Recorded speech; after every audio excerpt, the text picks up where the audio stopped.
All right, I figure since I've never posted here before, I'd give you all a fleet update. Or I guess just tell you all about the fleet.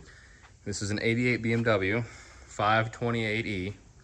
I just painted it, so it was a $120 paint job, so it's not the best, it's not perfect, but I got it for $900, so it's not gonna be perfect. Under the hood, inline six. Currently, it doesn't run. It did yesterday though. Went on my first test drive in it, and it was going good. I filled it up with gas because the gas was probably 2 or 3 years old, and I make it to the gas station. I start it back up, get halfway home, and I pull up to a stop sign, and it dies, completely dies. So I shoot it with some starting fluid, and it fires right up. So after some diagnosing, I decided it was the main fuel pump. So I got that on order from AutoZone. It'll be here tomorrow. So once that comes, I'll go ahead and put that in and see if that fixes it. Yeah, I mean, it was $900. So as you can imagine, it's not perfect by any means, but, and it has the BBS wheels. I believe that's what they are. Let's see. Yep, BBS wheels. The real ones, not aftermarkets. She's got a clean title, 120,000 miles. And we'll get her going down the road once we're done with it, but that's the BMW. Up there is my daily driver, 2009 Honda Accord. Nothing special about it. I just got done painting this V-bottom, and then I rebuilt the trailer for it that's sitting out there. So that'll get on that. Currently building a motor for the V-bottom, 30 horse Johnson.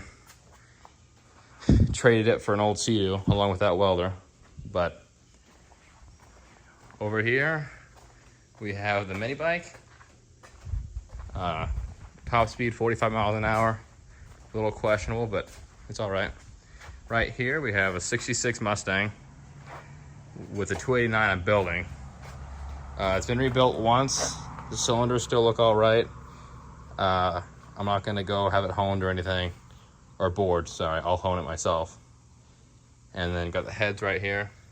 So picked this thing up for $900. I'm currently working on getting the floors back in it because they were rotting out. Surprisingly has a clean Texas title. I don't know how, but it does.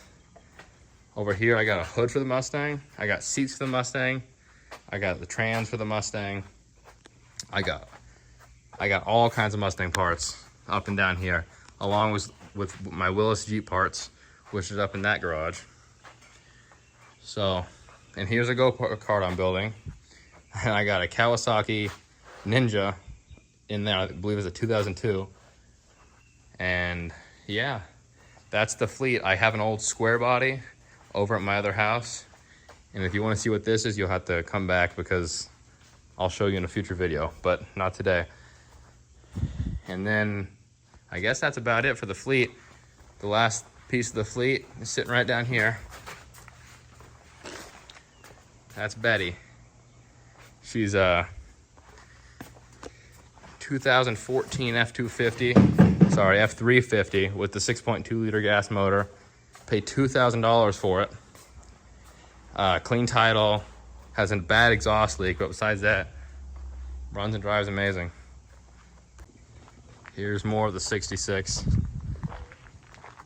She's got surface rust, but no actual rust on the whole thing, besides on some of these window lips. Working on getting new floors in. But like I said, clean title.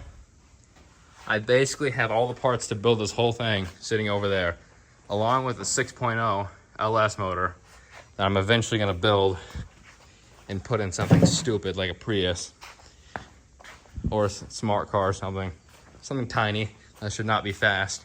We're gonna make it fast one day, but yeah, that's the fleet update. Stay tuned if you want to see that one.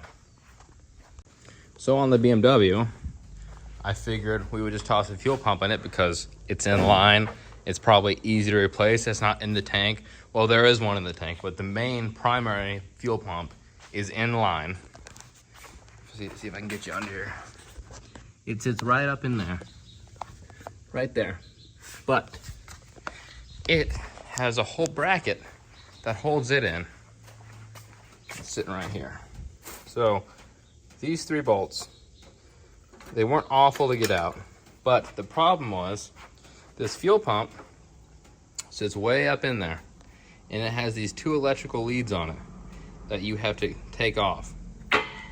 Now, one was an 8mm and one was a 6. I didn't know that, so I fought with this thing for probably 40 minutes trying to get it off, and these hoses were pretty kind of crunchy. So I ended up just cutting that line, and I took it off the tank and plugged it so it wouldn't drain out. I got some fresh line, so I'm gonna run that through here, down to the bottom, and put it back into the tank. I got a new filter. My fuel pump will be here tomorrow. So once my new fuel pump comes, I'll put it back in its housing that I had to cut open because there's no other way to get it off. Here's the caps. So I'll put my new one back in there, get it up in there with new hoses, and get the electrical connections back on. And then we'll see if that was all that was wrong with it, because it was running great and then it just shut off completely. So I'll let you know tomorrow, but we'll see. Now this V-bottom boat I picked up, well, I picked it up for a couple reasons. One, because it's ultra wide. I don't know if you can see it on camera, but she's a thick girl. I mean, she's real wide. And also, I don't know about where y'all live, but in Texas, you have to have a title. If you don't have a title, you're done for. And getting a title is a nightmare. So this one had a title from 1998, but it was a good title. No, never dated, nothing. So I got it, and yesterday I went to Texas Parks and Wildlife and got it all transferred. So she'll be legal once I'm done with it. I just gotta let the paint dry, and then I'll stick it back on its trailer. And while I'm waiting for that paint to dry, I'm putting a new water pump in the lower unit. Just got that yesterday. I'm also gonna go ahead and rebuild the carburetor. I heard this motor run, but it's been 2 years. I checked the plugs, they're not all rusty or anything. So we'll get her rebuilt, and then I guess we'll stop on the boat and go take her for a ride. But first, gotta let that paint dry and fix this motor. So come back in about a week and I'll have this on the boat and the boat on the trailer, and hopefully we'll be going for a cruise.